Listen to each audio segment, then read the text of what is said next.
Greetings and solutions, one and all, and this is my brother. Hi. We're in his studio today because I keep trying to get him to my house, and it's not happening, so we're here in his studio, and I have a stack of books. That's a big stack of books. Yeah, I follow another author on here named Elizabeth Newsom, and she's not been posting lately, but a few years ago, she posted a video where she had a stack of books that she handed to her little sister and tried to see what kind of plots her younger sister would come up with based on the covers. I'm going to do the same thing today with a stack of books, and I'm going to start with her book, but I am convinced that my little brother will come up with amazing plots. First of all, we have Captive and Crowned by Elizabeth Newsom. What is this book about? This book is about a lady who really likes these little types of bracelets called armbands. But the thing is, these armbands are magical, but she does not know this, and allows her to cut rifts through space-time and meet alternate dimension versions of herself. But then they all try to, and so they all work together to get a plot to demystify these armbands, because they're gonna break a hole through space-time and crash all the universes into each other. So they have to find 4 gems and put them in a star tiara shape in order to make an ultimate sacrifice and yada yada, fantasy stuff or sci-fi stuff. I don't know. Anyway, at the end of the book, everything's back to normal. Well, that's not quite what it is, but I now need that book to exist. This is the story of a girl who's, she doesn't realize that she's only half human. Her actual mother came from another reality, and her stepfather had made an arrangement with her older half-sister to marry the king of this realm, but then she gets captured instead because she was pretending to be her older sister. And she has to marry the dude, and no one's happy. Sort of a Beauty and the Beast story, but a little bit more unexpected. Not quite. Not quite. I got alternate reality. I got that. You got the alternate realities. It's more of a parallel world. Okay, here's a book from another friend of mine, Blood in the Snow by Sarah Pennington. What do you think this one's about? I think it is a story of this girl who it's a retelling of Moses, okay? And as you can see, this girl, she is the girl who got cast out of China, or Japan, one of those. I don't want to make assumptions. It is China, though. Okay, well, China. It's roughly based on China. It's a fictional Asian country. Anyway, she gets booted out, and so all of a sudden, these geese start talking to her, telling you need to help your people get out of their debt. Something, I don't know. And so she goes back and she's like, "Let my people go," and the emperor is like, "No." And she's like, and so for the first plague, she decides to turn all the snow into blood, which is there were no rivers in China that time of year, so she had to work with what she got. So it works through this whole thing, and follows a lot of the same beats. And yeah, that's plot summary.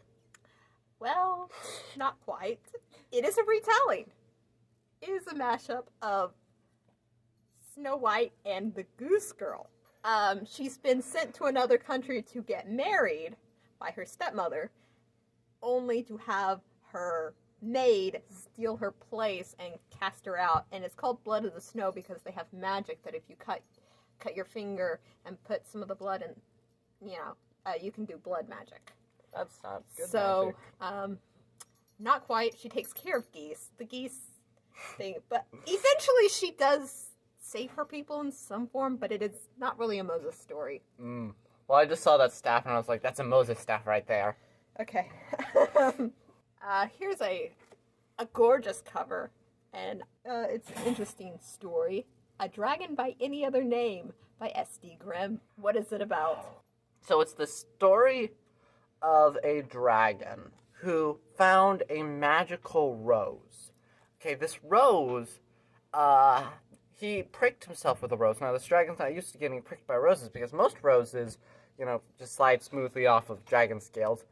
But the pinch of the dragons, of this magical rose, turns him into a human.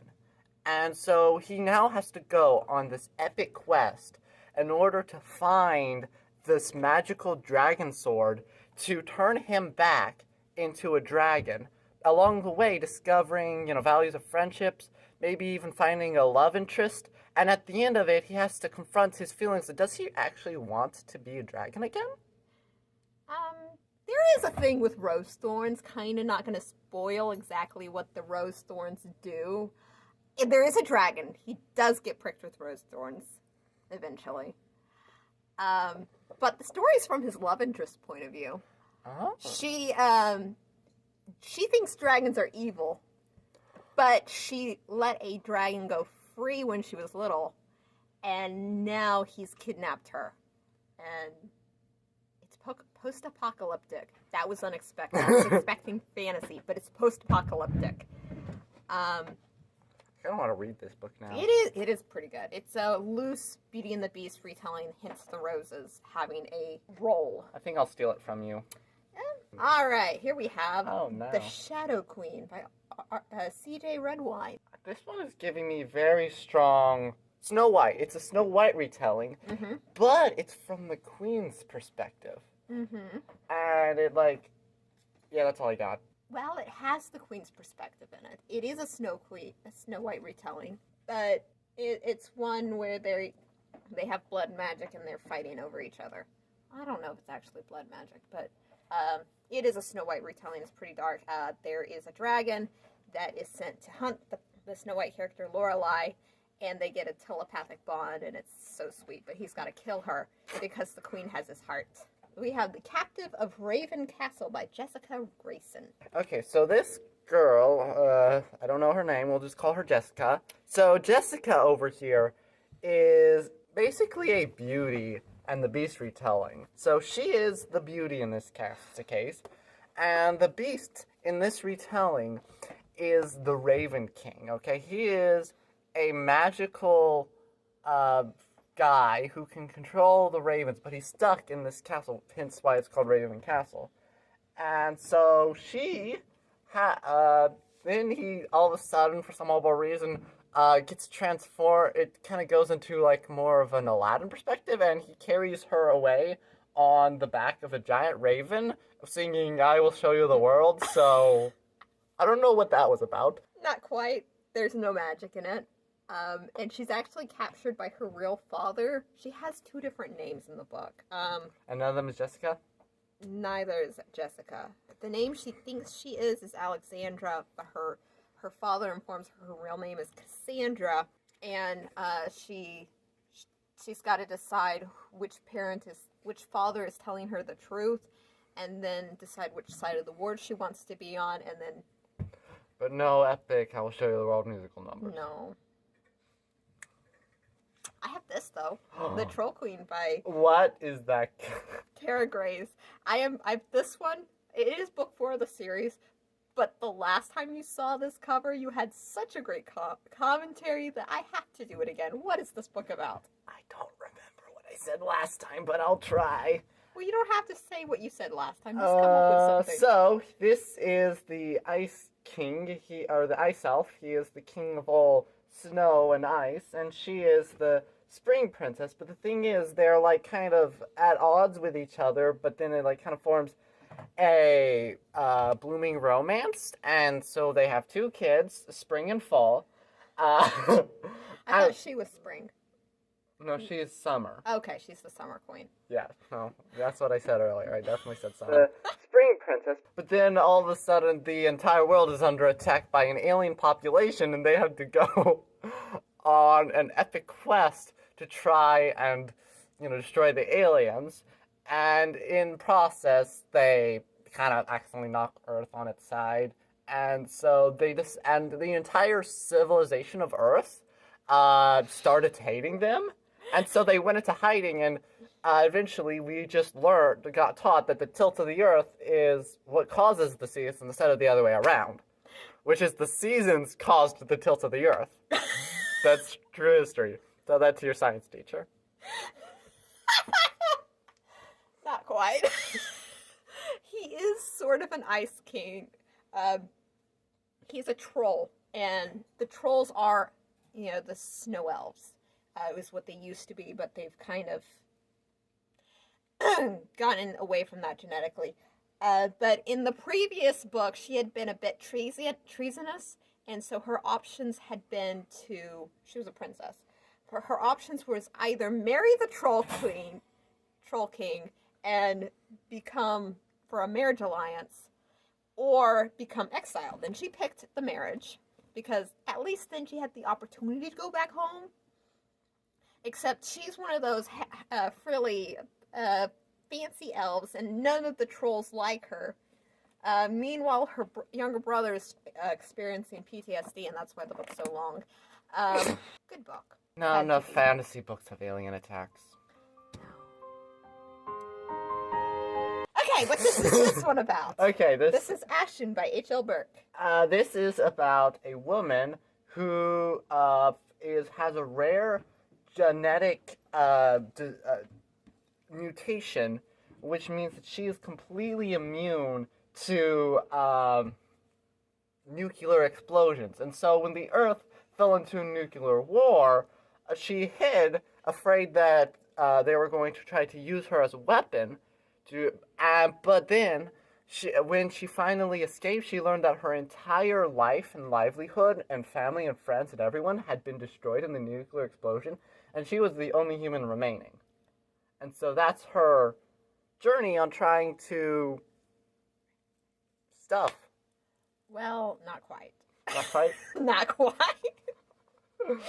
It's a Cinderella retelling where she was a foundling child and she absorbs heat. Like anything warm, she just sucks up all the heat. She makes people cold. She freezes stuff within seconds, and eventually there's a firecracker. I'm not going to tell you how the firecracker happens or how it goes down, but there's a firecracker. That's all you need to know. All right, we have The Dragon's Flower by Winestell Owens. I think it has this kind of Chinese shadow aesthetic, so I'm going to say it takes place in China again. It's the story. Yeah, earlier you chose to not assume, and now you have assumed the wrong country. No! Yeah, that's Japanese more architecture. Okay, it's still a fictional Asian country. Okay, we'll say this is a fictional Asian about a special little dragon princess who accidentally dies.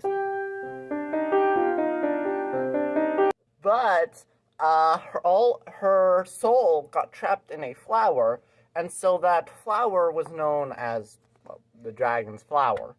And so that flower was then passed on and was taken by the hands of a very evil emperor. And so now it's the quest to try and either destroy the flower, which they don't want to do, or somehow take it back. But throughout this entire time, the dragon flower is slowly withering because evil. And at the end of it, I'm not going to spoil, so. And that's just code for I can't figure out. Oh, don't worry about my arm. I test lipsticks for reviews.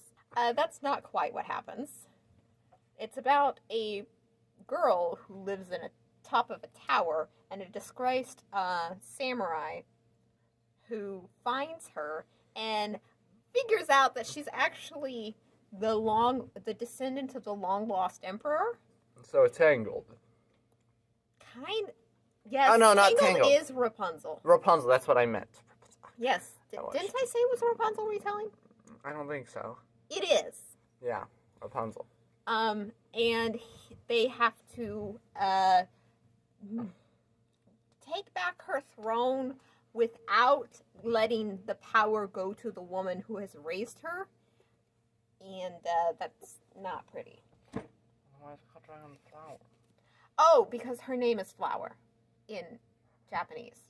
This is the one she put to the bottom of the stack. This is the one I put to the bottom of the stack. This is the only book that is like not modern or indie published. It's more of an old book. It's That Hideous Strength by C.S. Lewis, which I know he has not read. And I just love this cover, how nonsensical it is. But it does make perfect sense once you figure it out. Oh no, what is this? Okay, so I see two people chilling. Those are the two emperors of the two lands. The Moonland and the Magic Forest. And the Magic Forest is under attack by aliens. Again, I don't know why there's such an alien theme. Actually, this one has aliens. So, they're under attack by aliens. But throughout this entire, the Moonland isn't under attack by the aliens because aliens don't want another moon. They have plenty of those. And so they're trying to figure out. Well, meanwhile, these two emperors are also at war with each other because he wants his land as well. And so they're just at this state where they're all vying for each other's land without realizing that the Moonland is actually the best. And also, that tree is evil for no reason in particular. Not quite. There are aliens in this one. Less alien-y than the rest of the series because the other two books of the series, they went to Mars and then Venus. Took place on, and this was written before we knew exactly what the surfaces of those planets were like. So they are very fictional, but the preposition of this cover is based on a scene in the book where they're talking about what the moon is like, where Earth fell. It is Christian, so Earth's curse covers half of the moon, and the half of the moon that faces us is under the curse, and the half of the moon that isn't under the curse. We don't get to visit the moon, but it is talked about, and I'm pretty sure this is this cover representing the meeting between the director and Merlin, who shows up in this book. Why is Merlin here? Because he feels like it. They found him. It was time for him to wake up after being asleep for a couple hundred years. Merlin just shows up in the randomest place. Yeah! He's just like, yeah, I feel like showing up here. But it's about the corruption of the world. I love this book, and I love this cover. It makes no sense. This book is impossible to describe. And now for your daily dose of Kendra's self-shilling. This is my channel! I will shill however I want! What is this book about? Rose Petals and Snowflakes by Kendra Yardneck. You have not read this, right? No. Why not?